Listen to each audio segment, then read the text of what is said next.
Oh, Sebastian's waving at me. We're, if you didn't see it in chat, guys, we are running this on Discord stage, but we're also on YouTube, so you can see our pearly white smiles here. I am sitting along today with Mr. Bill Spada. Say hello. Hello? Alrighty, and then I got Eric Anderson to his right. Hey, Pi Nation. Your CEO, your CTO, and obviously G Money, your community development manager. We are sitting here for another DT6 BiWeekly AMA. We got some questions plopped into the questions forum over the last week and a half. I know we did get to host our Friday forum, which we're going to cover a little bit more in depth. The round table? The round. I like the forum. Like a strategy I like the session. forum. Oh, yeah, you keep calling it a forum. The Friday forum, right? That's Friday forum. I forget about the forum. It's the FF. The Pi Day Friday forum, baby. FF. So we're going to go over some of those tasks again. Friday forum, our goal is to realistically just hand out what we've been working on, what's ready, where we're at in the market, and how we could kind of move forward with these pieces that we have, get some feedback from the community, and strategize, almost like a think tank. So we're going to go over those a little bit today. Yep. I know that starts, obviously, with the win components, such as coin flip, what we've talked about. We talked about coin flip, and then we talked about the other two, lottery and prediction. Coin flip being the closest ready to go out now if we were ready to set that off. And the big decision there, obviously, Bill, was, in this market, we wanted to either save it for a catalyst when there's audience, right? I know we talked about the movie theater and going to the movies. So we'll start there.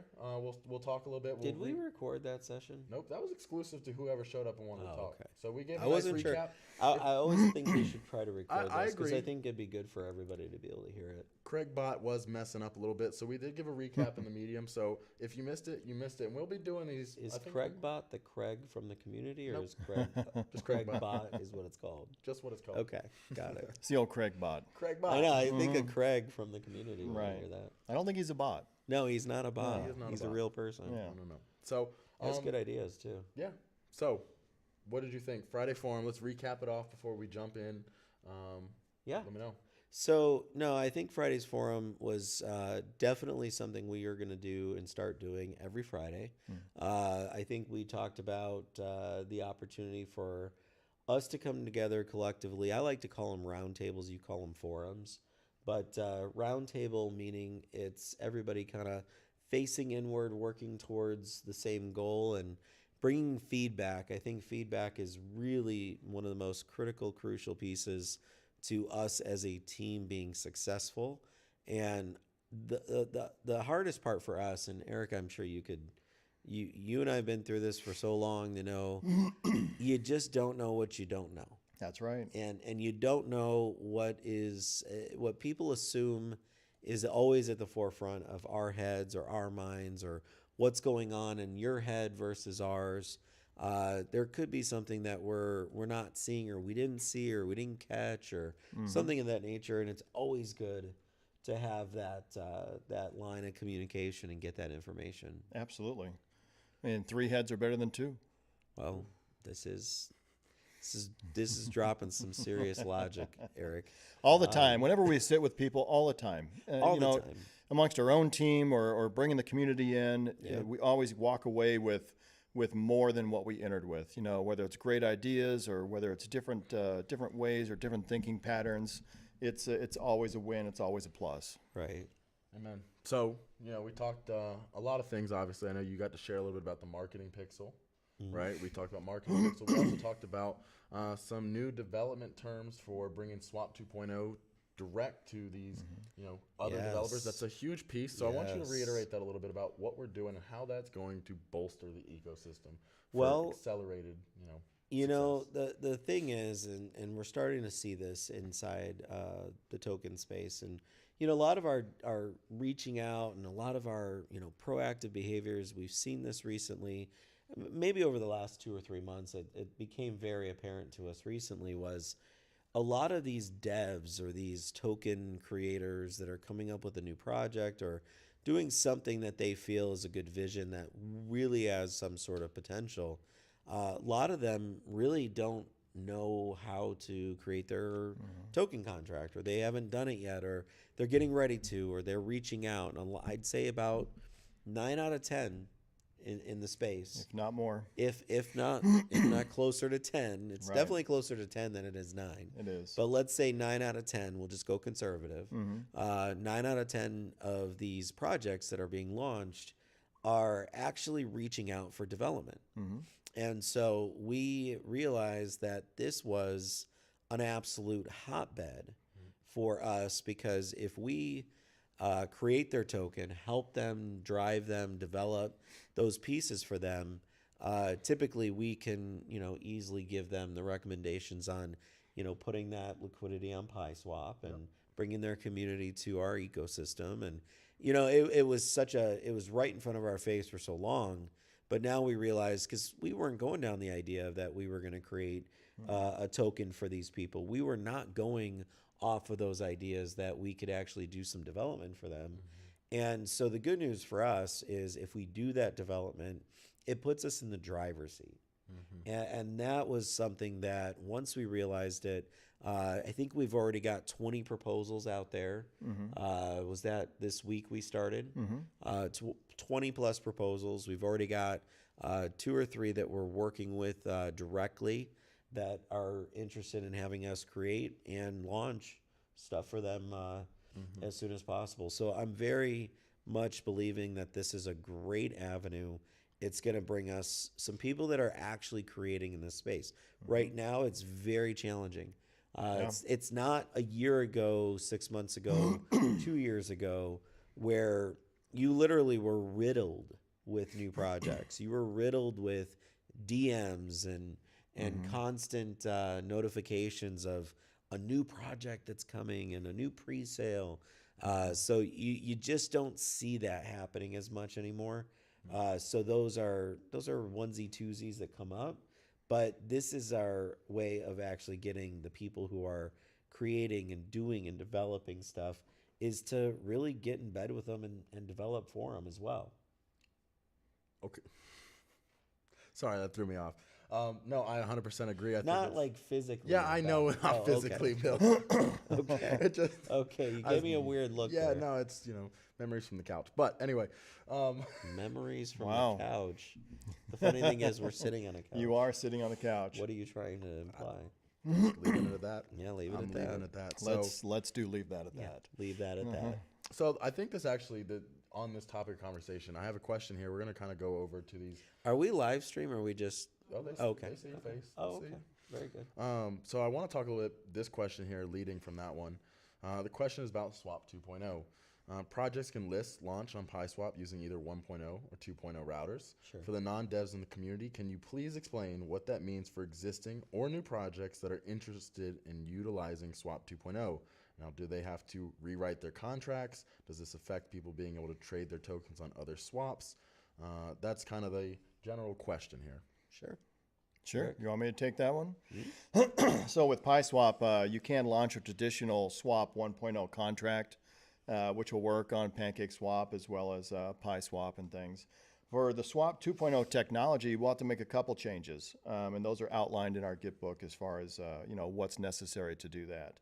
But that token contract will also run, on PancakeSwap as well. It just won't have the exact same functionality. So it won't be taking those fees in the base token on PancakeSwap as it would on PySwap itself. So it'll actually take those in the token. So, but to utilize the Swap 2.0 contract, there are a few functions you have to add into them. Like I said, they're outlined in the Git book, and it's fairly straightforward. If you do have questions, we do have a line to reach out for help. But absolutely, it's easy to do. You can take your fees in your base token. You don't have to take fees in the token of the project and then swap those out, sell them on the market to get the base token itself. So, but if they don't want to go to the 2.0 contract, they can bring liquidity 100% from a 1.0 contract from any token project out there, and it'll work the same. Yep. No, that's awesome. So 2.0 is cross-compatible. It can be on a 1.0 exchange, but 2.0 really only works tokenomic-wise on PySwap. Well, and just for deeper logic, it must be built in compatibility because your pairs, BNB, USDT, all these, BUSD, all of those had to be compatible with our routers in order for us to have the right pairs. Yep. Okay.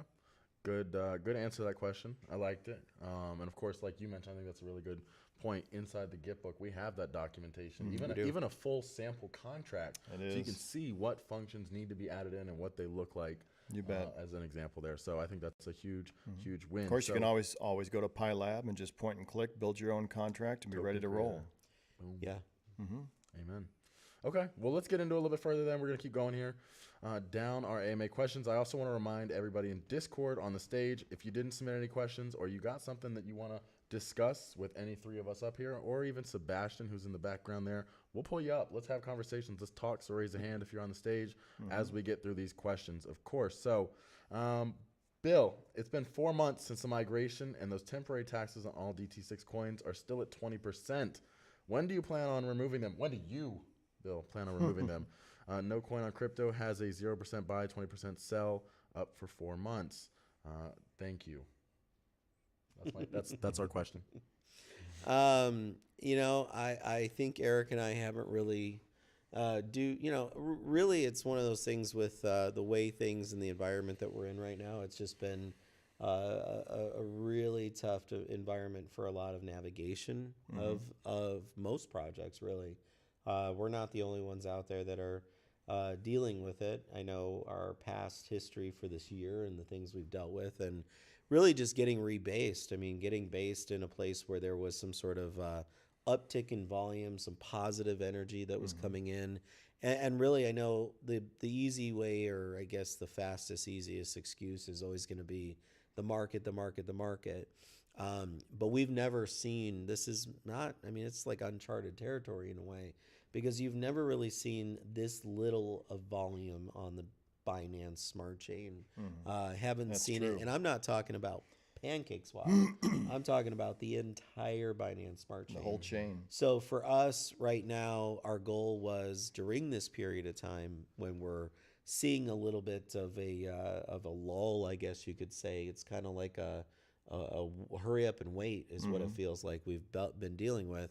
Once momentum starts to kick back in and things start to move again, that was always the goal, was to kind of release that and give us a chance to kind of rebase everything the right way. But what time frame that was, I don't think we never really determined a time frame for it. We did not. But our goal is to obviously attract people and get a reset that will allow us to get more volume going and things of that nature. So once that starts happening, that would obviously be the goal.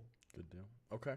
And this is something, this next, as we lead into, is something we touched on that Friday forum last week a little bit. But, you know, the circle of PYE during this time where we're not willing to launch catalysts due to the market, so maybe what we're talking about, coin flip, things like that, is basically creating an indefinite downtrend of people just dump rewards. I think PYE should 100% not be a reward token for start.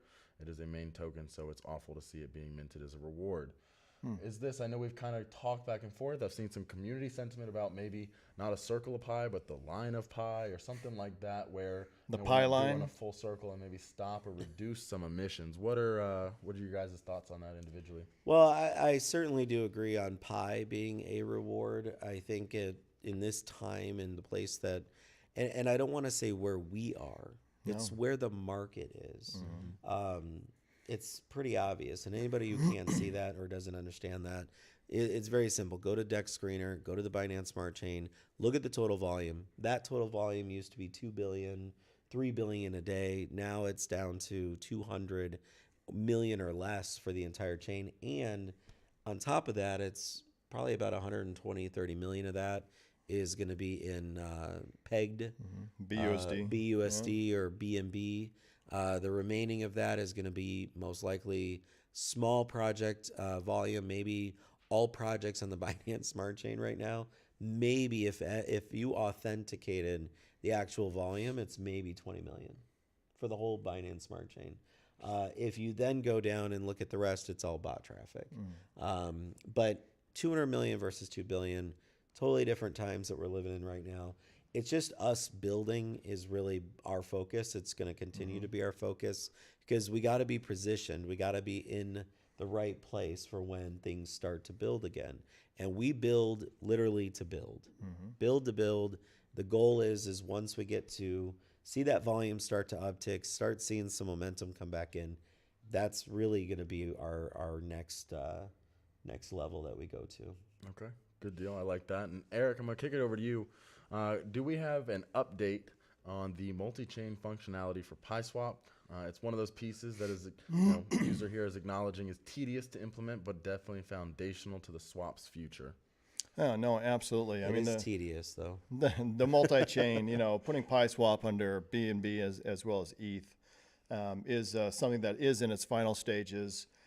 We are having to thoroughly test that, but as far as the functionality of it, we're pretty much 98% there at this point. The majority of it's going to be in the testing and cleaning up the edges. But yeah, I know Sam said that he was in the process of starting to test it. Yeah, so he was pretty much done with what needed to be done. Pretty much, yeah. Yeah.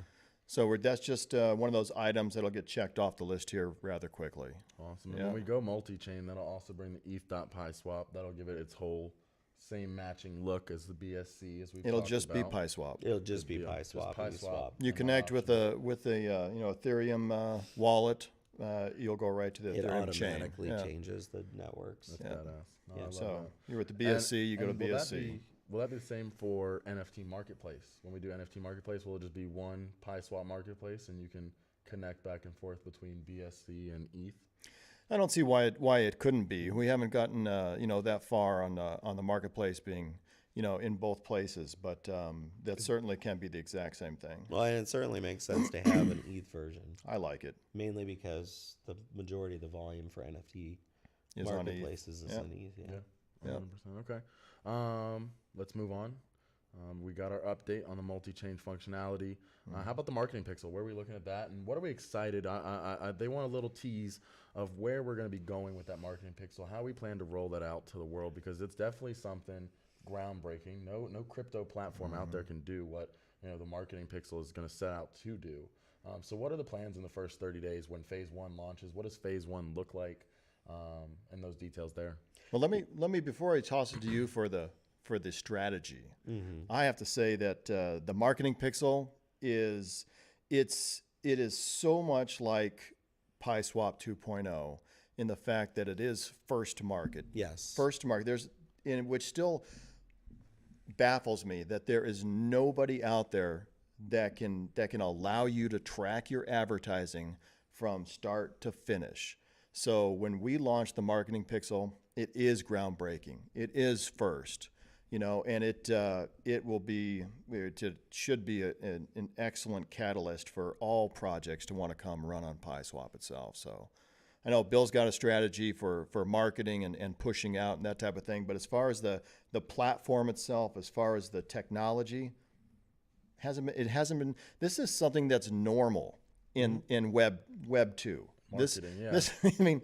Marketing pixel's been around, since I started in the late 90s, and it's not new technology, but it's brand new technology to Web 3.0, and that it's just one of those things that nobody has brought to market until very soon here. Yeah. And real quick, Bill, I'm sorry to cut you off. What does, from the development side, Eric, what is the phase 1? I know you've mentioned the marketing pixel will roll out and it'll continue to build layers upon it. But what does phase 1 look like? Obviously, it'll be PySwap exclusive as soon as it launches. I think you guys That's correct. Mentioned on Friday, I don't know why my voice is going away, but on Friday that it would just be PySwap for at least the first year it's out. Is that correct? Yeah. Well, not inclusive of centralized exchanges. So we'll be working with centralized exchanges. The reason being, it is not a competitor to us as a DEX.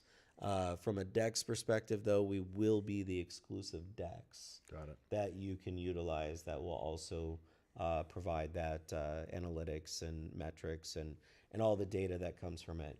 On the centralized exchange side, though, we will be really, it's kind of a twofold game, but the game is we're going to go to them with this marketing pixel, allow them for integration, and then we're also going to ask for, if we allow you to integrate and utilize our analytics network that's sitting in PyLab, will you please list Pi as a token on your exchange? And that's all the ask that we're going to have of them. I like that. Okay. Is that where we're kind of like a little exchange of benefits. So in the first 30 days, do you think that's where we'll really be focusing on getting it into a big sex play? Or? Well, it's not going to be a big sex play. Yeah, it's going to be a sex play. It's not sex play. It's foreplay. No, goodness. What is it then? It is a strategy. So let me help you guys with that. This is a B2B. Got it. I know a lot of people think of this is a great, let's go tell the world and tell everybody. Well, it's very strategic in the sense that, the B2B side of this is really the unlock. And it's going to be the win for us because we're going to utilize it as a way to build partnerships. We're going to utilize it as a way to expand our threshold of audience in these other groups, of these other platforms. Really Web3, anything Web3 based.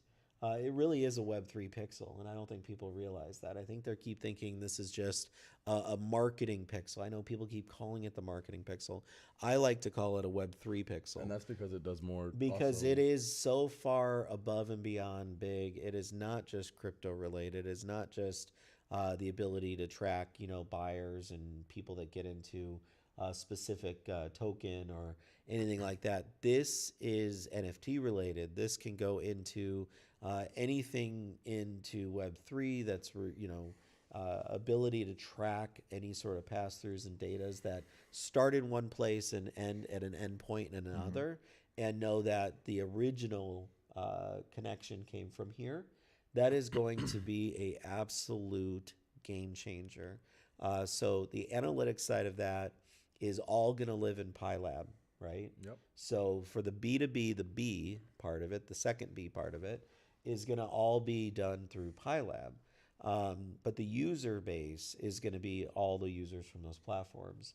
Our goal is to find a transitional piece to where the users, not just B2B, but B2C, where the C actually has a benefit from being able to track their Web3 usage.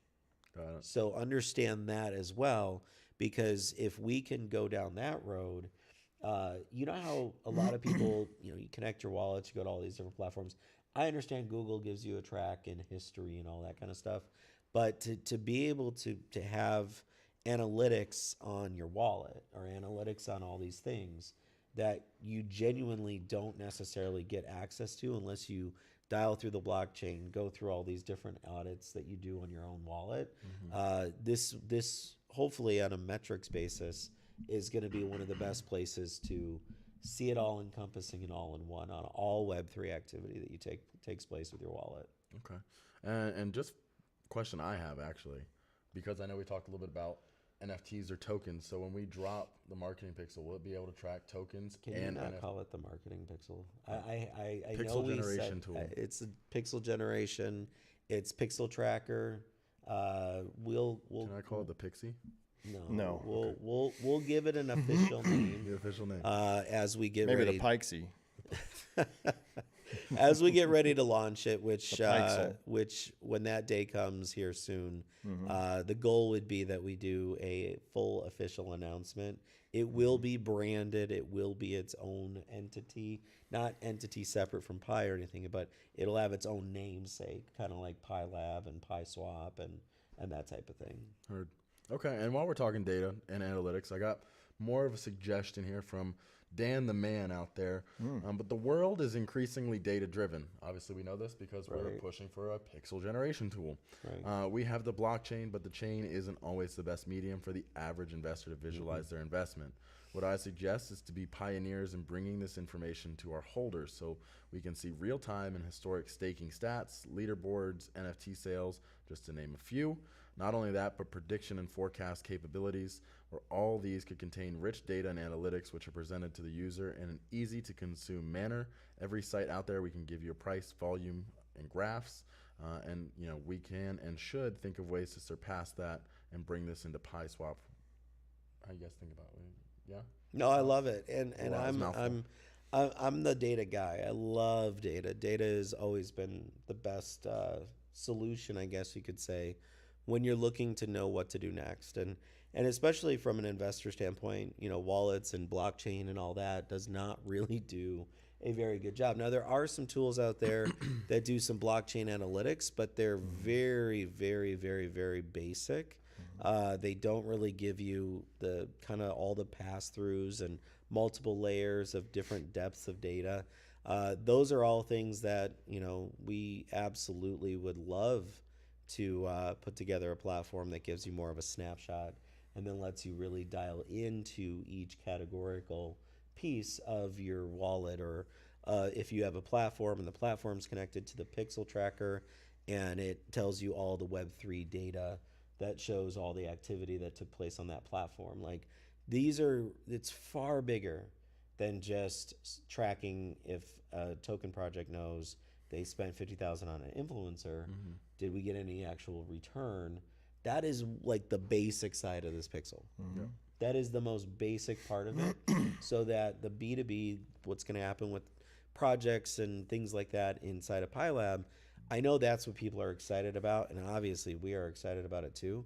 But this whole system of tracking the data that will be tracked, how it's going to be extrapolated into a snapshot that is going to be for usage of the B side and the C side. It's not just for the businesses, like I was saying earlier.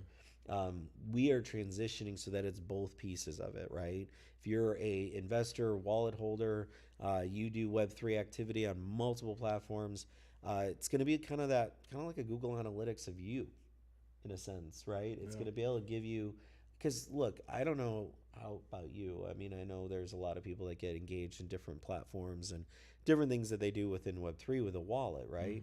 And there's now social media that is going to be built around profiles that are Web3 based. So there's so many things that are going to be coming that are already here in some cases, which we want to incorporate into a platform that tells your story, essentially. So it's kind of like, if you have a stock trading account, or you have, a bank or something like that, you can get a monthly statement, and you can see it all in one place as what's happening, what are all the things that I've done, and assets, and, buys and sells. And it would be also nice as well, and this is kind of goes back to regulations in the future, but we are going down that road where regulatory pieces are out there, and to be able to track the full buys and sells and going through the taxes and what requirements there are, and putting a compliant platform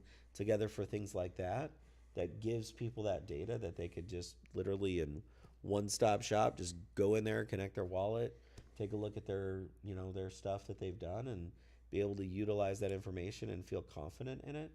That's kind of what we're trying to do. So back to Dan, great idea, great thought, and absolutely, those are the types of things that we'll evolve to. Wonderful. All right, so back to the Pi token side itself. A couple questions here.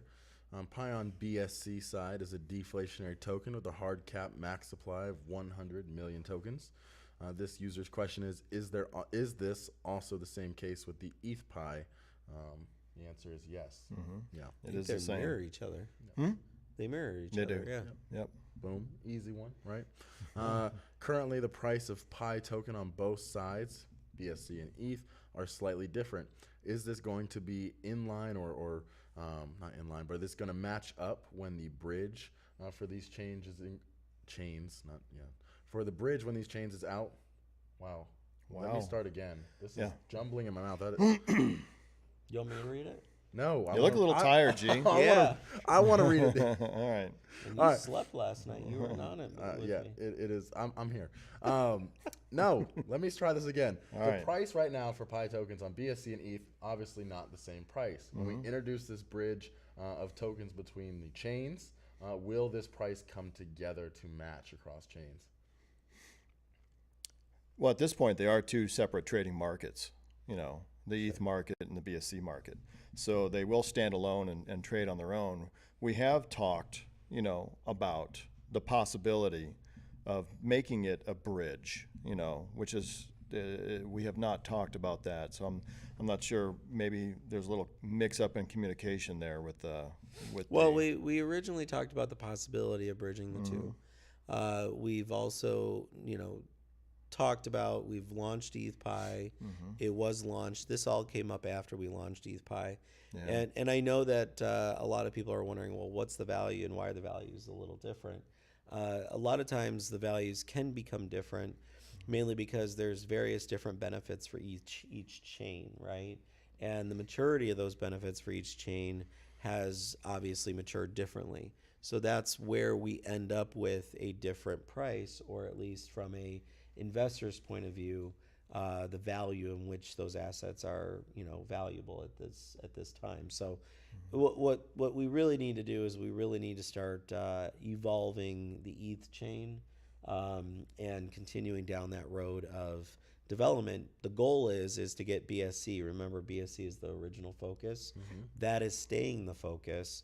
That's why we've got CoinFlip ready. We've got some things that we're still continuing to wrap up. The market, or you call it the marketing pixel, the pixel tracker is going to come out on the BSC chain first, right? So these are all things that we're focused on the BSC chain that will transition to the ETH chain as soon as the first version comes out.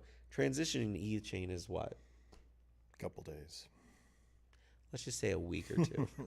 Let's just say a week or two, just because trying to balance everything out. But you got to put some testing into it. So might take a couple days to transition it, but then you got to test it. So you're probably looking at about a week after that. So ETH will be fed after the BSC chain is matures on those features. Good deal. Okay. I got one more question on my sheet here. I believe I'm just looking, making sure. All right, I got two more. All right. Good one. We'll start here. So, realistically, how much time daily is spent solely on PySwap? You have 4 devs and 3 separate projects. Is Pi getting getting the attention it deserves? Not any, getting the attention that it deserves. Any plans to bring aboard any new devs that could possibly solely be dedicated to Pi? Well, I can answer that. Please do, my friend. No, please do. Okay. Every day we talk about Pi with the devs. Every day there is something Pi related or Pi swap related that they are doing some sort of task on. Usually it's testing or it's finalizing a contract, like for CoinFlip, right? The last few days they've been doing a lot of testing on CoinFlip to make sure that everything's accurate, everything's functionable. As well as prediction and lottery as well. I know, but I know CoinFlip was the first one to test. Yeah. For that, Eric, I think, in my opinion, it's pretty damn equal in terms of our distribution of development power resource. But I think people need to understand, and this is, I think, where people get completely misconstrued, is that everything that is built around the Pi ecosystem, regardless of if it's PySwap or if it's PyLab, or if it's Metatopia, or if it's Sweepers, these are all related, and all those roads lead back into Pi. They all have a intrinsic benefit to Pi, to the Pi holders, to the people that are involved in these projects. I think people forget that Metatopia is a NFT project that was spun out of all of the projects. That was the characters, the NFTs that were originally supposed to come out of each of those projects. It was all combined together to call it Metatopia. And I think people don't really seem to understand that, you guys as holders were given obviously the ability to purchase those, but you also got your holder NFTs, and then you got the opportunity to have the Metatopia NFTs, which are 100% Pi related. Topia trades on ETH Pi. The only reason it trades on ETH is because it was where the audience lives for the NFT markets, and as well as what that space looks into first is Ethereum. That doesn't preclude the fact that on the BSC side, obviously for gas reasons, might not be a bad idea to to launch versions of Metatopia that exist on the BSC Pi side for the volume as well. But I hate to say this, and it's a hard place to see the peripheral, right? To see the 2000 viewpoint on everything that's going on, and understand, if we were living a year ago, 2 years ago in that market with the amount of audience and the amount of eyes and attention that were in the space, things would be a whole lot different. Things would be a lot different for all of us. Looking at the environment we live in, the lack of volume that's out there, it makes things a little bit harder, right? So people look at it and go, okay, there's not a lot of volume that comes from Topia token, or there's not a lot of this, there's not a lot of that. As much as we go out there and tell the story and try to keep poking the bear and tell everybody in far as wise as we can go, it's a challenge. And the challenge that we face right now is getting people who have already most likely gone down the road and have seen the decline.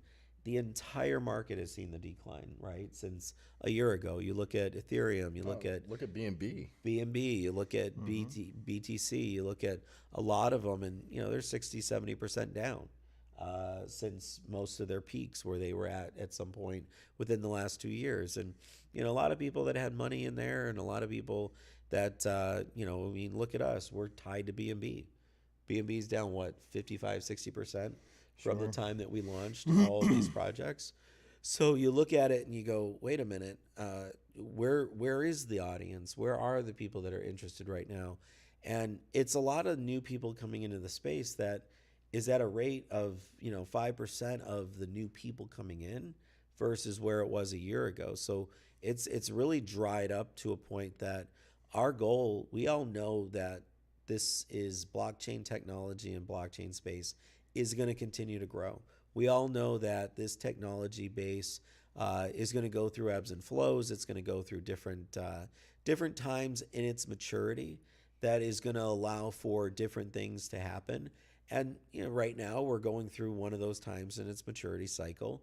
And I fully believe, again, it's not financial advice or anything, but I fully believe that this is another one of those cycles that we're at the bottom of the cycle, and it's gonna turn around. It's not a matter of if it turns around for me.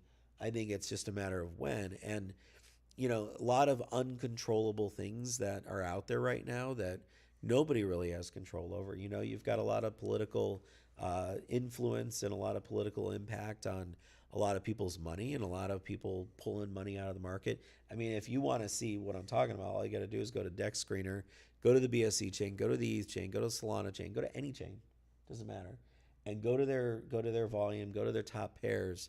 And the only money that's actually volume moving that's authentic right now is money moving between the chain token or the native chain token like BNB or ETH and the peg tokens, which are pegged to the US dollar, BUSD or USDT or any of those. That's the money moving right now. And when you see people moving money out of ETH or out of BNB or out of those back into a pegged asset, that should be your first indicator that you've got a lot of people, and the sentiment in putting money into crypto, into projects, into these things right now has become completely off the table for a lot of people. And most people are just taking it out, and for whatever reason, maybe they need the money, maybe they ran into life issues that they need to get back into fiat for some reason. But there's a lot of reasons to stay there and keep building and keep growing and keep going towards the original goals that everyone had ever since we set out a year and a half ago. That goal hasn't changed. I know a lot of people think, oh, you guys have been through a lot, you've been through a lot of ups and downs, you've been through a lot of these things.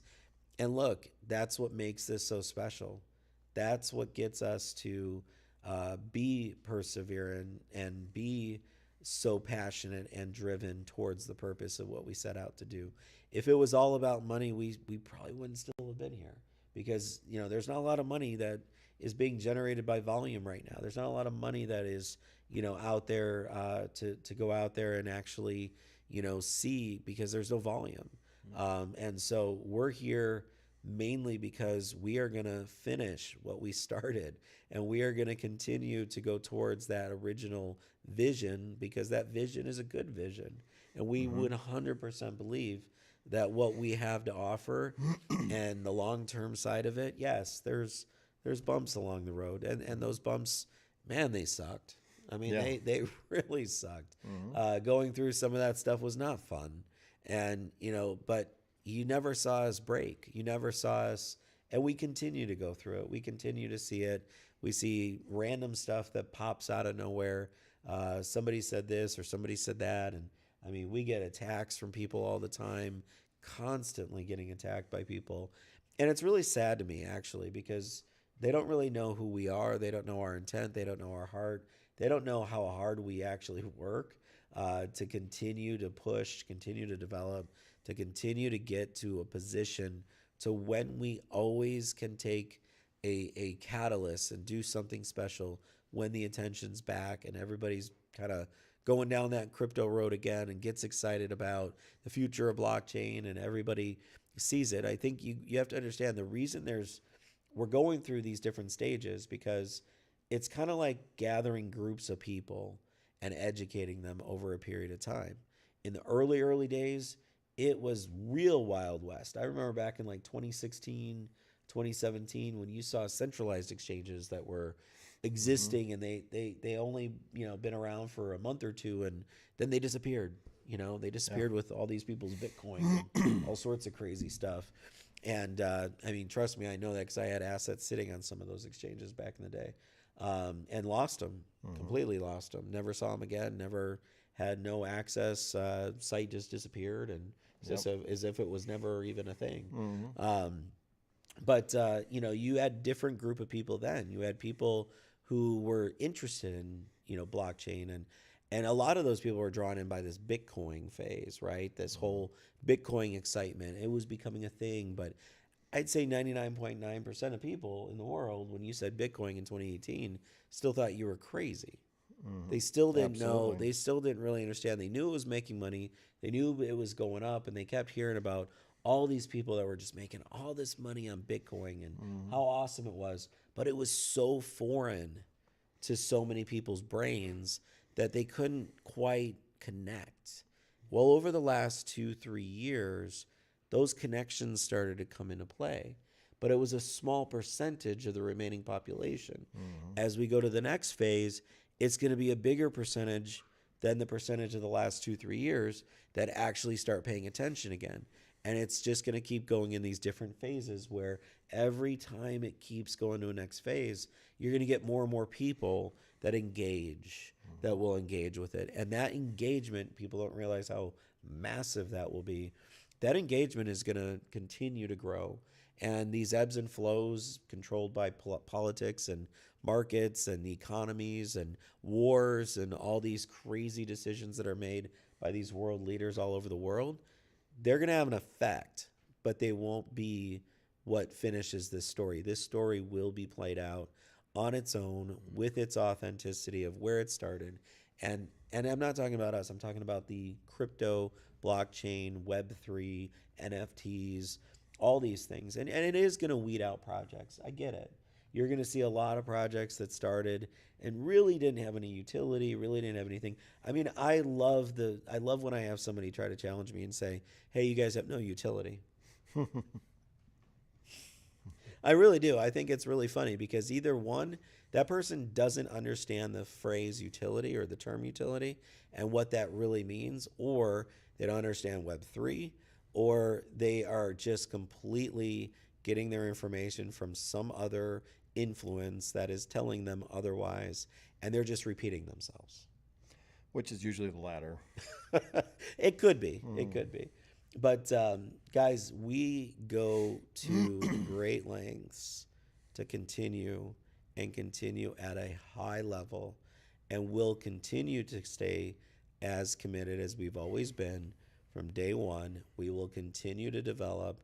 We will get to all the roadmap items that everybody is so excited about. I know you guys are just as excited as we are about these things.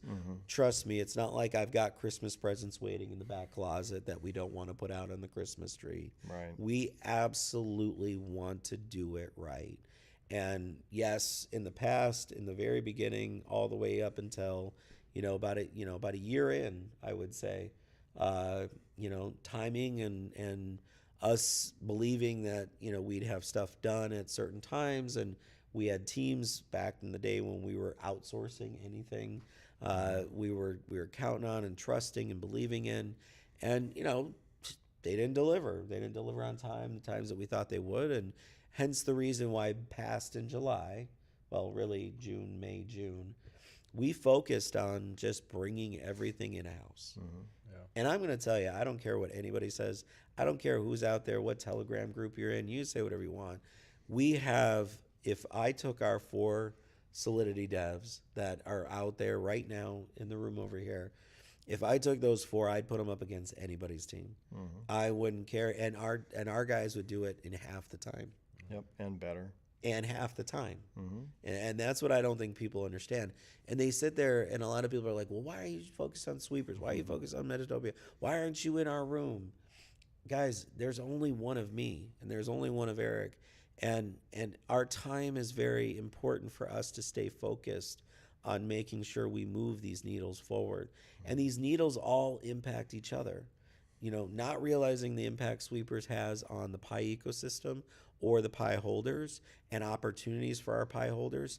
Guys, if we stayed token, just never went into the NFT space with our projects and expanded the PYE ecosystem into the NFT space, we'd be sitting here right now only having a BSC chain right now that has all of 200 million in volume, maybe 20 million of that is in project volume.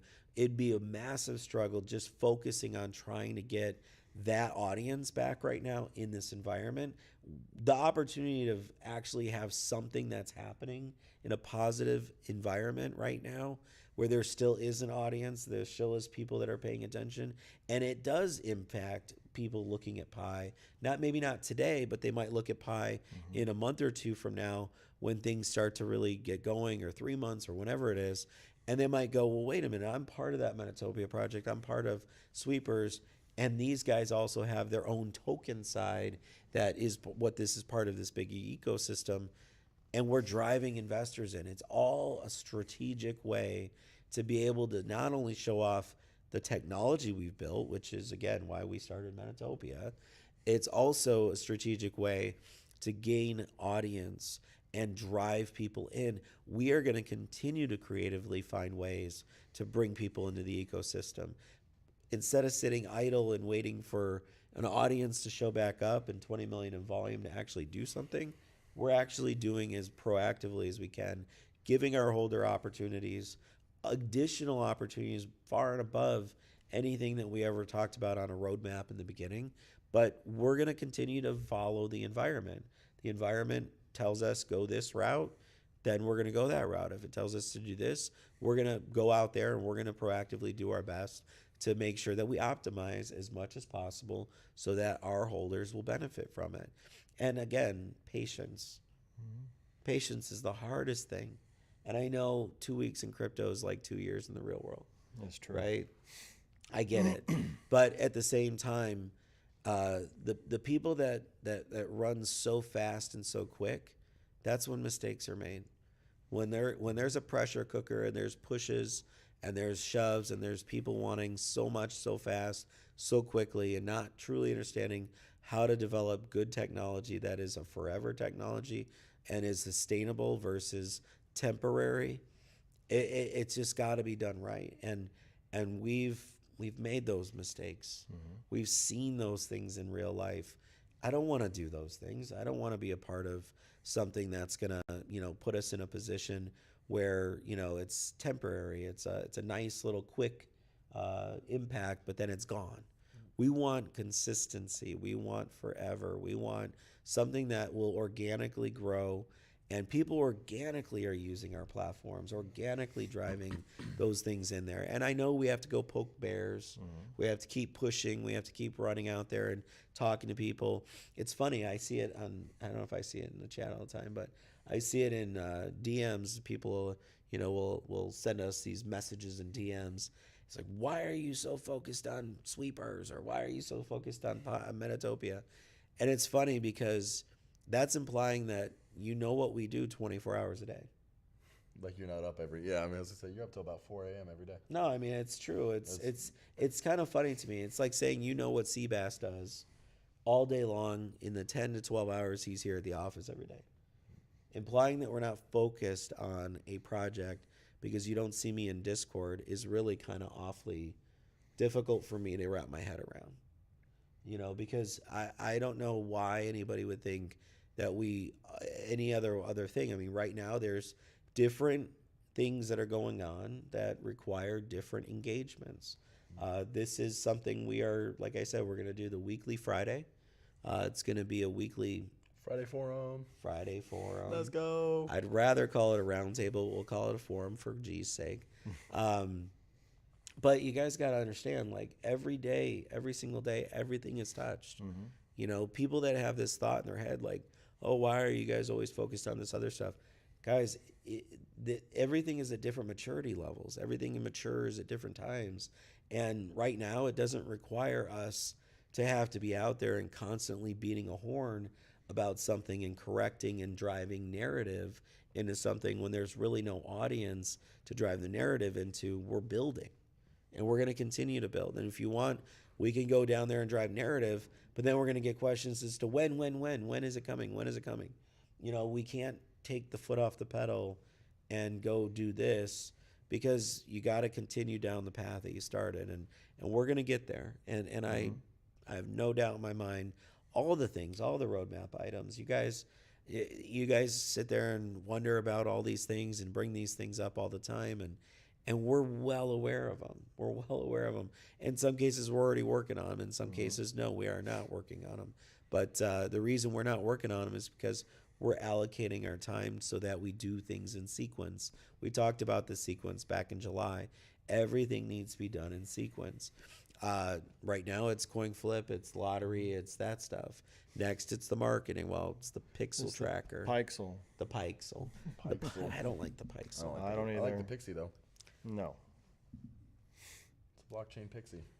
Yeah, but we don't want a Git book that says install your Pixie. All right. It just sounds weird. Yeah. I'm down for it. Well, look, Bill, I'm going to follow up here from the chat and Discord. Okay. Over here, Moonman wants to know if you can explain the benefits Sweepers has for Pi.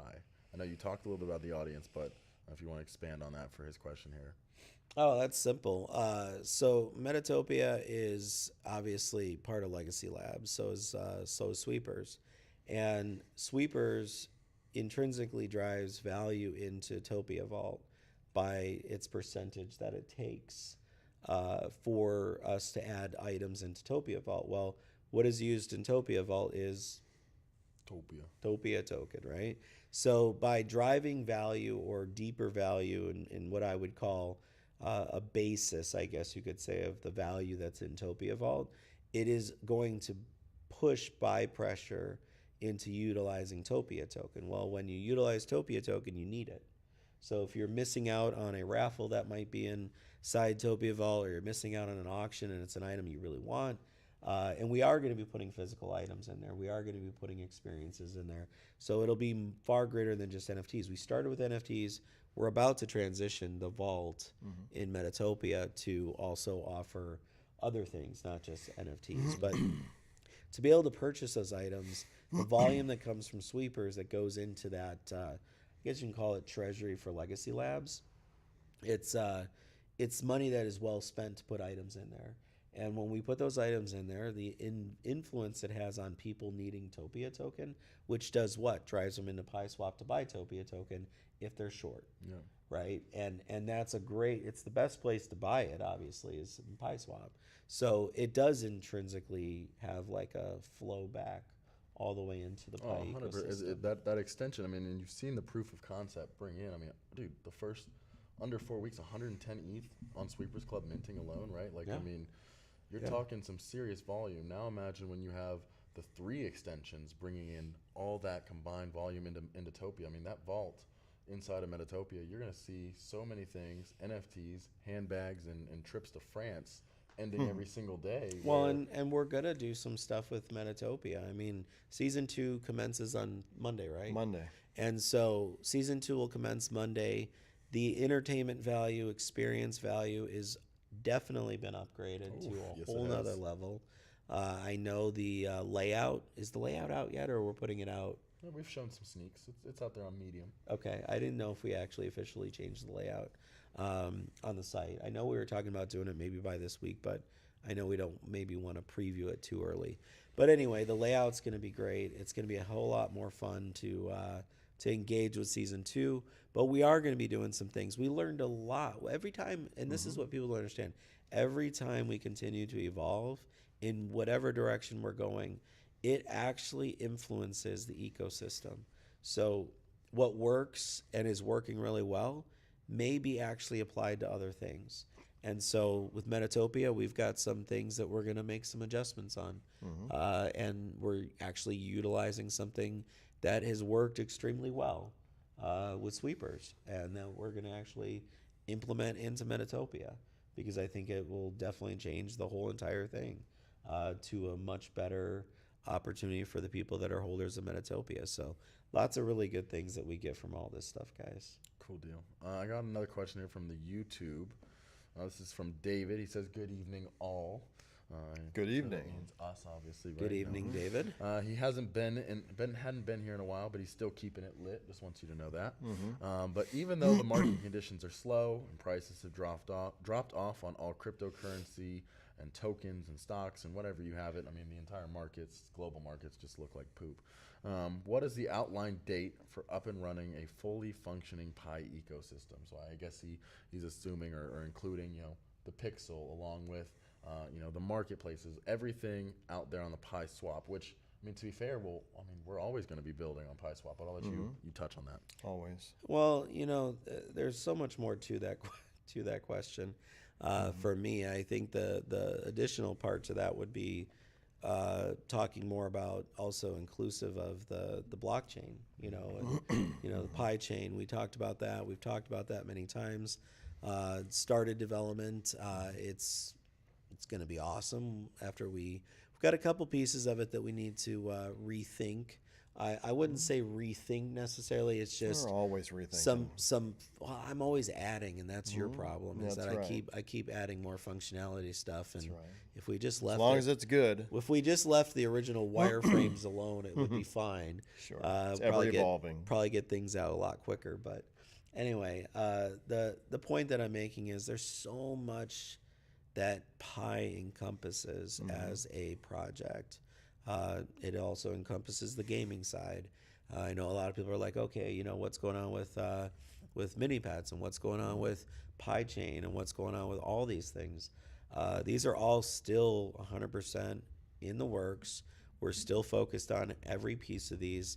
We move the needles forward as much as we possibly can on a weekly basis. I mean, obviously, we still have to continue to budget. That makes sense, so we can get this stuff out as it is possible to get it out, and as quickly as possible. But at the same time, it's a hard game to play when you're dealing with audience that doesn't have that same interest, I guess you could say. So we gotta really do it right. And I know part of our sessions on Friday, and I highly encourage all of you to be there on a Friday. Yeah. And I also, guys, I know you didn't ask much on Friday. Kind of felt like it was me and G talking in my office. But at the same time, guys, we want to hear from you. I don't care if it's good, bad, indifferent, ugly, nasty, whatever. Say what you need to say, because the more you talk to us, the more you give us in feedback, only the better we're going to become. Because what makes us different is we actually care what you have to say, and we want to know what you have to say. Because how many times have you heard something from a community member and you actually said, wow, that's great, let's do that? Or, hey, that a makes lot. Look, on our session on Friday, remember doing the social media tokens or doing like a platform, kind of like maybe adding it to Pi Lab, or a platform that's focused on people doing personal token projects. It was a great idea. Influencers all the time want to do their own personal token, kind of like the fans only kind of thing. Right. Why not create a token, create your own personality token, and it could be hosted and launched and hosted on PySwap, Swap 2.0. Why not? So there's so many different ideas that you guys have that are very, very important for us. And the more you guys do and give us that feedback, the more we can implement, the more we can do. And if you guys want us to drop, like I said, you want us to drop coin flip, we'll ask Eric here when it'll be out in a minute. But you want to drop coin flip right away and maybe not wait for audience or anybody to come back and volume to come back into crypto, and you think it's not going to affect its potential, then you're the community. We're here to serve and do our best make sure that we continue to push things out. So when is it? Early next week. Okay, perfect. Telegram. Telegram. I know we talked about that last Friday as well. Telegram. I remember Telegram. Telegram, we will be opening back up Telegram. It is where probably about 99% of BSC investors live. So us having a channel there will be something we will be opening back up. It will be just under PYE. There won't be any other rooms. We won't have a Dev Team 6 room or any of that kind of stuff. It'll be specifically just PYE. It'll be just project related. And we'll have an announcements channel and all that fun stuff again. So look for that on Thursday. Sebastian is going to get everything lined up. If you all have any sort of suggestions for the room, or the mods have anything that they would like us to do for the room that they think we can implement to make it even a much more user-based experience, please let us know. We'd be happy to implement as much as possible just to make sure that we have a great, healthy community. But look for that on Friday. Okay. All right. Well, some bangers right there. And I think sometime in the next week also, I don't know if you want to talk a little bit about, we talked about listings, I think on Friday, a little bit about listings. CMCCG obviously in the works with that network for increased volume, right? So we're still working through that. Go ahead. Do you have an update on kind of where we're at on the volume game? No, on the volume game, we are working through the system to generate that volume, and it's a complex system in order to do it correctly for CMC and CG. So we should have more info and update on that by the next AMA that we do. Yeah, I think the hardest part is that I think people think you could just throw together a bot or two and run it. Yeah, and maybe a bot or 100. I think it's hundreds actually, in order for it to be authentic. But it is. We have to. We're kind of in the middle phase, I guess you would say, in that process. It's something that isn't normally done. I think I mentioned on Friday that once we do it and it's working, it might be something that we actually offer as a service in PyLab 100%. for people, because people will have a reason to want to use this. Other communities might want to use it. If each project inside the lab has their profile or their project page, community members might be able to actually just go in there and deploy it and run it themselves and be able to push some positivity into their own token projects. And maybe not just pure volume generation, but maybe also a little market making in there as well. Yeah, that's exactly what. And I don't know, are we ready to say the other thing that we talked about? I don't think so. You sure? I'm pretty sure. The one we talked about on... I think it's just a little farther out. Oh, it's farther out for sure. No, it's for sure 2023. Yes, it is. But it is exciting. It is exciting, but if we mention it now... I know. They'll want it by January. That, yes. And I know. Other teams may jump on it as well. Oh, that's a good point. No, that's a good point. We probably just need to wait for No, but we do have we are talking about another iteration or of Pi swap. A Pi swap. Not really an iteration as if one is gone and the other one's there, but in addition, an additional type of Pi swap platform to bring another groundbreaking, brand new technology to the system. So something that doesn't exist today. It does not, and I don't know why. I don't know why either. But it actually would change. I just want to tell them. No. Because it's such a cool thing. Let's wait a little bit. It truly changes the token space entirely. It'll certainly get eyes on. It'll get away. I think, honestly, it'll take all. I don't even know. I would guess that it would be 80% of the DEX volume that people would just say, forget it. There's no way we want to be like this anymore. We want to go this route. This makes sense. So we'll talk about it. It may be a great iteration. Let's put it that way. Why am I always the one that wants to tell it? Because I'm so I want to excited tell it about too. I just don't think it's the right You time. haven't told me anything, so I'm definitely not telling you. You don't know anything about it. that's cool. Didn't even want to know. It's No. fine. It's fine. Well, that's everything I have on my question sheet for this week. I do want to just give a few minutes to anybody in the audience. It's something that personally I want to say is, look, I see you guys in the chats every day. When we give you an opportunity, or we hand out the opportunity, I'm not saying give you, because we're not giving, it's willing. But when we have these opportunities for voice chats where you can connect with the team, I think it's very underutilized by our community. I see Raymond out there. He does an awesome job. When he's got questions, he always brings them up. I love you, Raymond. But a lot of our community members, you're very vocal, but when there's an opportunity to have these discussions, not only ask questions, but have discussions, right? Like, let's talk it through. These are your opportunities. So I'll leave it up for a few minutes to see if anybody on Discord. Sebastian, are we looking okay on YouTube-wise? Any questions in the chat there? I think we've got one more coming in, but he's typing it right now. All right, so we'll wait on that. We'll give a few minutes to the Discord. If you have any questions about anything, Sure we can't say. feel free and raise your hand. I'll bring you up. It's so exciting. I know. We're not saying anything. I know it is. Nope. It is. I know it is. Let's start closing out. Do But you guys have it's a any? ways out. It is. No, It is a it's ways out. sometime in 2023. It probably would be something we would do right after the First or blockchain second stuff. quarter. Yeah. Yeah, Oh no, I'd say it's maybe a little further than that. possibly. So we want to drop the blockchain first. Third quarter then. Yeah.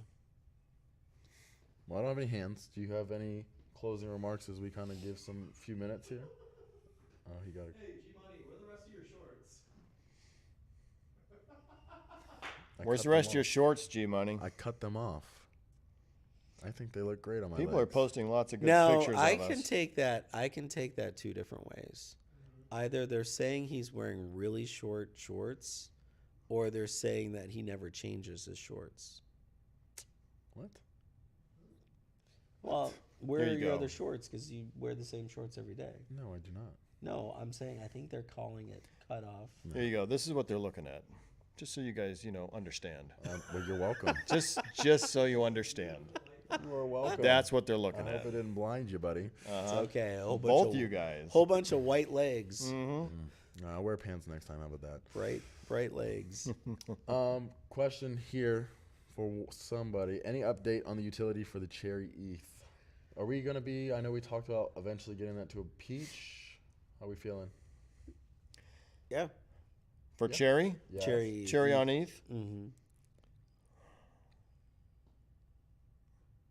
I don't know. Is that another one we can't talk about We yet? can talk about Cherry on ETH, but I'd just leave that one up to you. Oh, I know what you guys are talking about. No, now I'm in the loop. Yeah, that one would probably be something we could do a full update on the ETH chain stuff, and we should probably announce that formally at some point. Okay. So, Noble Pie, you will catch that in the coming. Well, it's that whole maturity thing I talked about earlier, way earlier in the call. Yeah. ETH is at a different maturity level than BSC, so we just need to take the steps that are outlined for the ETH side, so we continue to mature it, and that's just part of it. And they keep asking what it is, and we'll be providing them with that update shortly. Cool. So we'll have Pi ETH update coming here in the following week or so, 2 weeks, whatever Definitely. it might be. I'll keep you updated. Sebastian, keep you updated.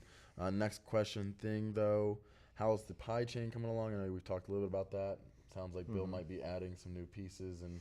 Well, going we're through always, some as you additional go scope. along and you build a project, there's always things that come up, and you want to make sure you've got a robust, platform that can handle upgrades easily and handle the addition of things. But you also want to launch with, a good solid platform as well. So we come up with different things, different ideas. I mean, the basis of the chain itself is groundbreaking. Well, To say the least, I know we talked about when we first went down that road, we had already started a bunch of kind of research and then we had already started developing behind the scenes on this. Right. And you and I have been developing blockchain since 2016, 2017, right? So we had already gone down that road, the whole process, building the blockchain.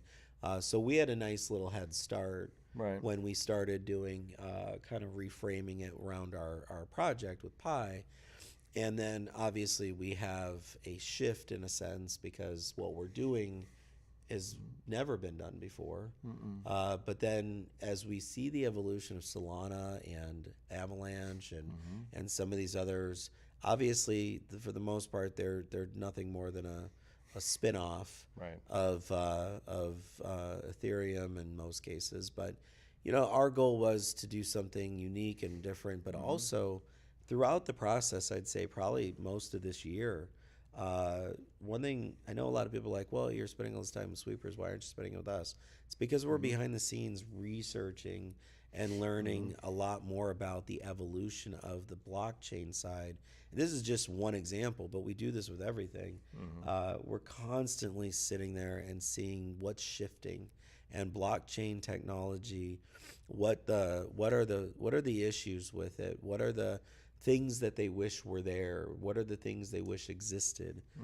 Things like that, and we're seeing a lot of it. If you keep up on tech news and blockchain news and things like that, I know a lot of people are very, very engaged in projects and tokens and crypto, but blockchain technology is its own universe.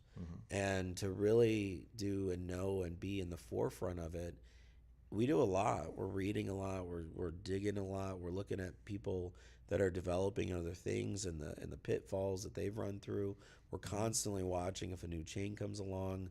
What is the process of them launching it? What is the process of the issues that they've run into? Was there any things that we want to take note of so that we don't run into those issues either? Right. The process is not nearly as, if we would have stuck to where we started back in, I'd say all the way back to 2021, if we would have started and stayed there in terms of the framework around it and the actual scope, we would have been done by summertime like we thought we originally wanted to be. Yeah, one of the big things with planning it and developing it and strategizing is not just the blockchain itself, but what are end users?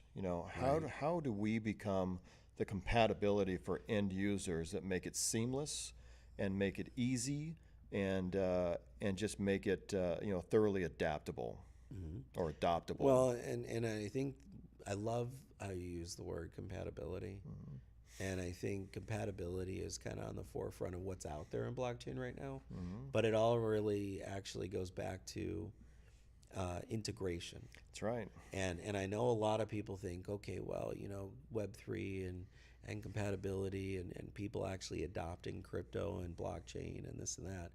It's going to be, and this is where, this is probably one of the biggest advantages of what we're doing, is the integration aspect of it, is its ability to be compatibly integrated without even the end user possibly knowing they're even touching the blockchain.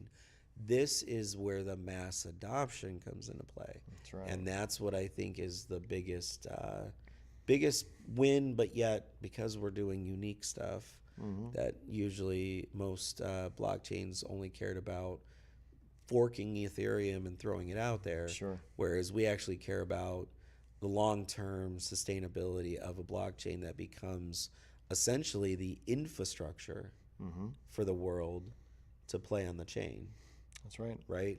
So in the end, it's, like I said, if we would have started and stayed where we were back in 2021 and didn't do any proactive due diligence and deep diving and reading the research and reading the feedback and seeing the chains and what they're doing and pitfalls and kind of what things they face, because compatibility issues, integration issues, all those things, we probably would have been done in the summer like we expected to be in this summer.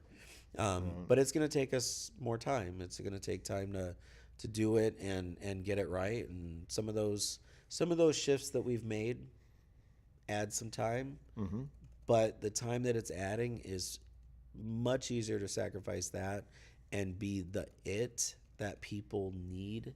And I'm not talking B2C only. It's B2B, B2C.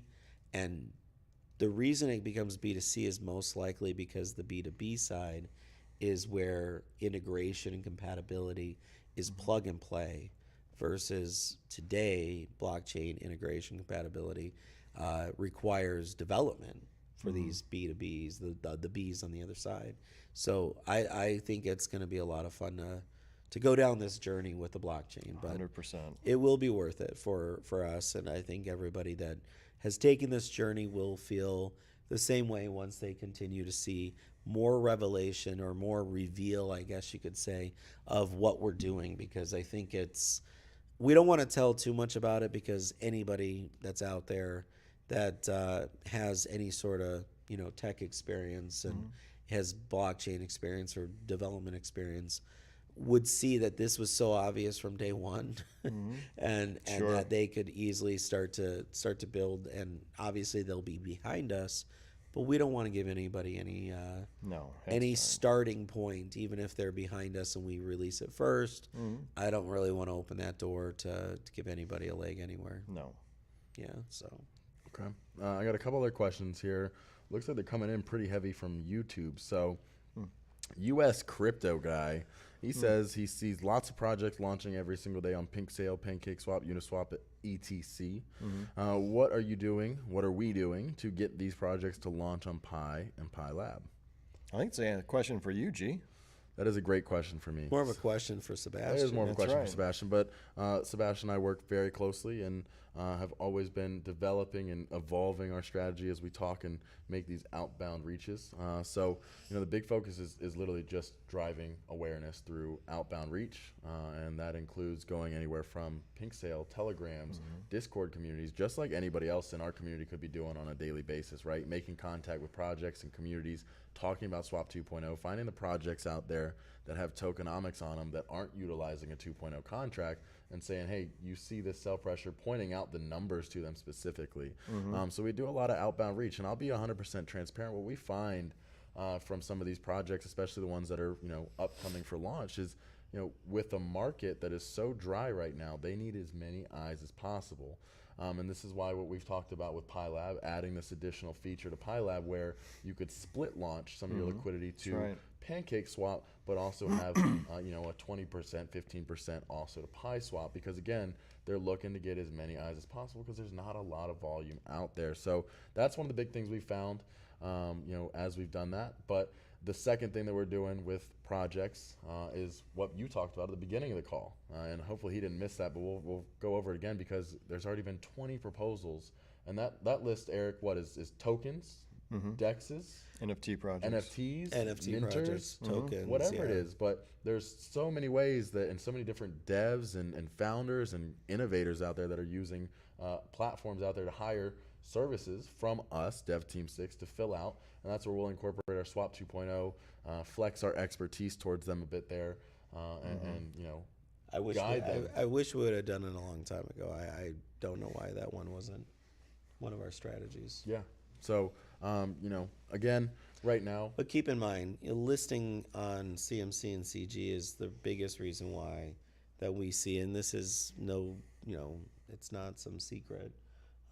Most devs will not list pre-sale of a new token unless they know that they have the ability to list on CMC and CG. Yeah. And that's just the nature of the beast. That's what we're up against. So, like I said, we have not stopped trying to get listed. We keep pushing to get listed. The biggest hurdle we run into is volume, and as you heard from Eric, we're working on that. We're working on that. It's got to be authentic looking volume. It can't be 2 or 3 bots running a muck in PiSwap. It's got to be real looking volumes. So we've got to be able to, do what we need to do to get there. And once we can get our listings, then it'd be a hell of a lot easier to go to PinkSale and get those people to convert. Yeah. Some of the other things that we're doing, is expanding upon what we can offer to these projects, whether that be a front page feature for them, whether that be setting up a farm. Now, obviously, if we're talking about setting up farms for, other projects for their holders to come and use the platform, right? Right. We also want to make sure we get these utilities out so you can kind of see all of this coming together, coming down the line as we talk. Eric over there mentioning coin flip sometime next week, right? So, we're not going to drop farms to these projects until there is some sort of additional burn utilities other than manual burns, which I know we were talking about maybe burning the hell out of some apple and peach this week. So stay posted there. But getting these utilities out so that way we can also utilize and offer these farms. There's so many different things. We're getting creative with it. Like I said, you can see it, especially with the way that we are coming to the devs or the businesses out there that are looking for contracts and things like that. So we don't stop pushing. We just keep going even harder.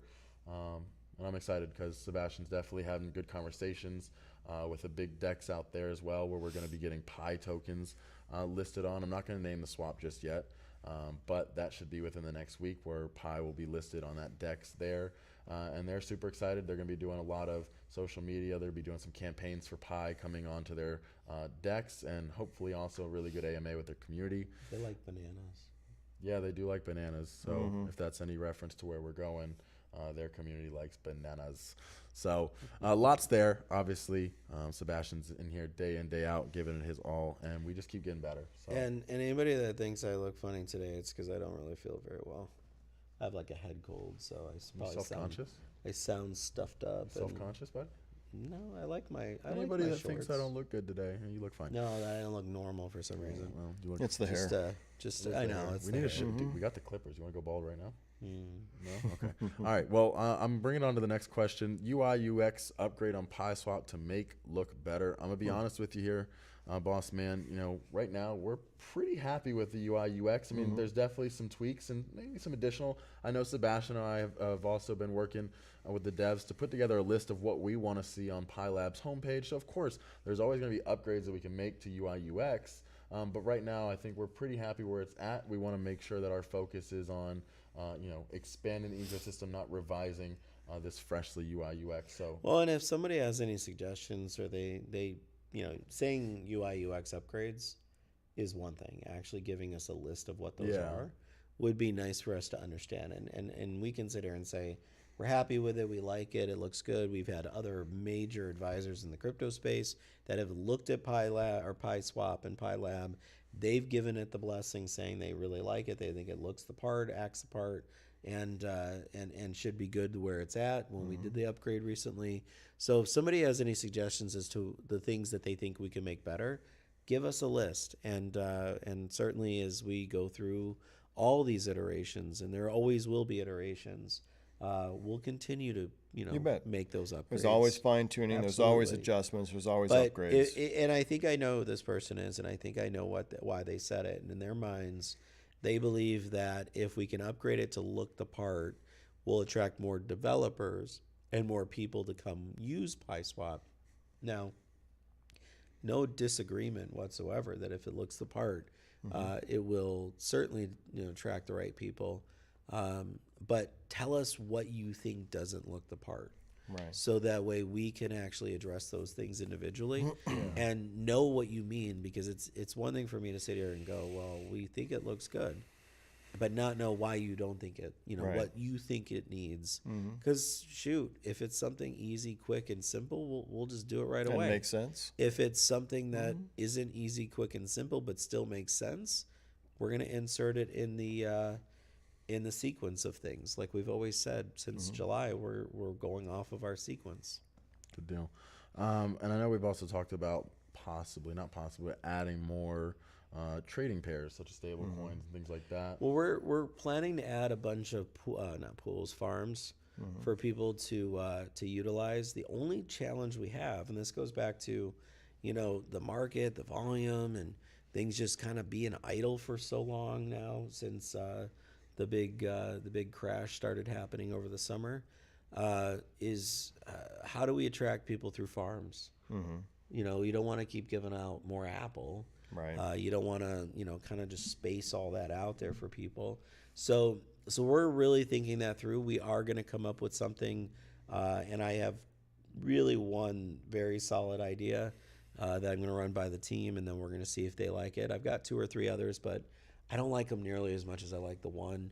So we're going to run this by everybody, and then our goal is to put out farms that attract good liquidity, great pairs that offer a more liquidity market for PySwap on the BSC side.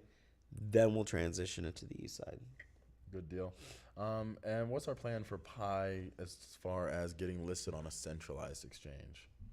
We're going to use that pixel tracker So that's when we'll first really start seeing. as an exchange of listing. Got it. Because if we can give them that technology functionality for them to use our analytics and the analytics part of PyLab for all their projects that are listed on there, and those projects can get gain access to those UUIDs, I think that gives us an opportunity to really ask for something very simple like, hey, if we do this for you and we partner with you, all we'd ask you to do is provide us with a listing and maybe an AMA and possibly, you know, a newsletter email that introduces PYE to their, you know, network of investors and stuff like that. So we have a good strategy there, and I think it will actually, I think we will get some traction just because it's the first of its kind, and I think it certainly will be something people will scratch their heads saying, boy, this is cool, because they're used to it. They've seen it in Web 2. They've seen it everywhere else. They've never would they think that there would be a day where they'd have to start over, but that day came. Yeah. And now we're gonna accelerate the process. So. Amen. All right. Well, that is everything I have on my side. I got a hand up. Should we bring him up and then we'll wrap here? Sure. All right. I'm gonna invite Candy Guy up to speak. You can accept that invite there.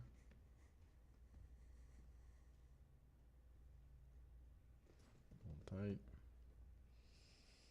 Candy Guy, what is going on, brother? Hello, everyone. Sorry, it's first time. Well, welcome. We're glad to. What's going on, Candy Guy? Glad to take your first time. Yes. Hello for everyone. Hey. Hello, Candy Guy. I mentioned to Bill yesterday about lottery. Okay. Okay. We need a unique lottery, very attractive for user, and able to roll jackpot even millions. I'm gonna ask you to rephrase that. We had a hard time understanding. Yeah, your our question. audio is not very good. You want to say it one more time? Yes. I ask about the vision of the total supply for Apple, plus ask developers to develop unique and attractive lottery. Unique and Attractive lottery. Lottery's in the mix, my friend. Yes. No, lottery is there. Part of the win components. Not only is there coin flip and prediction, but there's lottery as well, which uses Apple token. But I think he's talking about something else. Unless you have a different lottery in mind. Yes, and able to burn a high percentage of Apple because now supply for Apple a lot. I think all right, Candyman, let me take a stab at this for you. But I think what he's saying is that with lottery, if we launch a lottery and we're printing lottery rewards as Apple, it's just further diluting the Apple and the reward side. And what he's saying is that should we be doing it a different, was there another alternative or a different way maybe? Is that what you're trying to say, Candy?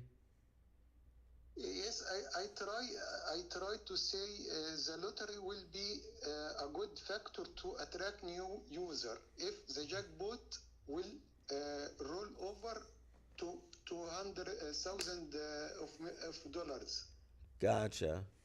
So so what he's saying is he likes the lottery. He likes the lottery, but he wants the jackpot for lottery to be substantial so that it attracts a crap ton of people. Agreed. So we need to we 100% agree with you, Candy Guy. That is great feedback, and I do agree with you. I know Eric totally agrees with you, and that's something that when the time comes for lottery to go live, we'll be addressing that. But that 200,000, it's a decent amount. It's a pretty. I thought he said $200. No, he said 200,000. All right, good. Kind of depends on the entrance. Well, it depends on how we also frame it too. So that's something that I appreciate your feedback, and we'll definitely consider what to do there. All right, thanks. Thank you, Candy Guy. We appreciate you. And last question as well, just while we've talked so much about the marketing pixel. Question on the YouTube. What? The Pixie. The Pixie. There's no pixies here, brother. All right. The pixel tracker. In lieu of calling it Web3 Pixel, just call it Tracking Pixel. I call it the Web3 Pixie. Oh, God. Anyway, this user on YouTube wants to know, will that be releasing in 2022 2022 or 2023? Our plans are to have it released in 22. Right. Yeah, it's definitely But 2022. the only, well, no. it Well, should be. okay, so the tracking pixel will have multiple phases. Phase Just like one, anything else. phase yeah. one will definitely be released, and our plans are to definitely release it in 2022. Yes. What does phase one incorporate? Phase one is going to look a lot like a Google Analytics platform. Where the pixel itself will be able to be generated by people. It'll be able to be used. It'll be able to store results. Now, one of the things that we will be spending a lot of time on is how to display those results. How to let people build their own reports. How to let them pull the data into the places that they really want to pull it. So we will release obviously with our set of data and what we like to see. But secondary phases will include the ability to have customized reports and customized a coalition of all the data and how to display it the way that each user wants to see it. So Right. I mean, there are definitely going to be multiple phases, but it'll be fully operational and it'll be fully everything that we want to see personally. Yeah, the first version will have a set of metrics that we'll utilize. We call them events, right? They're It events. definitely will track events. Yeah, Yes. so the events that it tracks, it'll track anything. You could actually add an event, whatever you want to do. But it'll display analytics for those events more on a snapshot type basis, like a basis that you could do dates, you could change the date, that type We'll of have thing. real time as well as Real historical time, snapshots. as it's happening. But the difference that I think Eric's trying to do is there's a lot of ways to use those events and create a robust tool that allows you to go deeper into those analytics, more graphical things, some other pieces that could be used, and more connections as well, like external and inbound connections into the analytics side of it. So there's a evolution that'll start probably in phase 2, phase 3, phase 4. A lot of phase 1 is going to be getting a lot of feedback from users, people that are using it, especially the community. If you guys are, We'll make sure we have a able to good give feedback us- loop in there as well. as well. Yeah, exactly. So lot of that will be out this year, and then early next year probably we'll go down the development side of phase 2. It'll be an ongoing process. It'll never Always. stop being Nothing developed. ever stops. No, and that's the other thing, Because keep in everything can be mind, better. What you see in the beginning is not what you're going to see 6 months, a year from now, That's correct. and that's on anything that we build. For sure. Okay. All right. Well, that wraps up our bi-weekly AMA, guys. All right. Happy Wednesday. Happy Wednesday. We appreciate every single listener, whether you were on Discord. I totally just shut my laptop with Discord in there thinking that we were on that. I think I'm so good. Okay, you guys can hear me on Discord. We want to say thank you to Discord. Just shut the Discord It's people been a off. long week, man. It's only It Wednesday. just started. Only Wednesday. It's been a long week. Man. Anyway, I want to say thank you to everybody in Discord, everybody on YouTube. We will definitely be keeping you in the loops. We'll be in the chats with you and keeping you updated as always through Medium. So look forward to this Friday. That's 2 days away. Friday Forum. Be there and bring your voice, please. We want to hear from you. So That's right. We will bring a list of topics that we want your feedback, your opinions, and your conversation on. So again, bring your voices and bring your brains. Let's have a good talk. Let's have a think tank and crush a Pi Day Friday. That's right. Any closing remarks from you, gentlemen? Nothing there? No, Looking good? We'll be back looking Friday. good. We'll We'll be back chat Friday. for our Boom. Friday forum. Alrighty, guys. We appreciate you always. We'll catch you on the flip. Let's get it.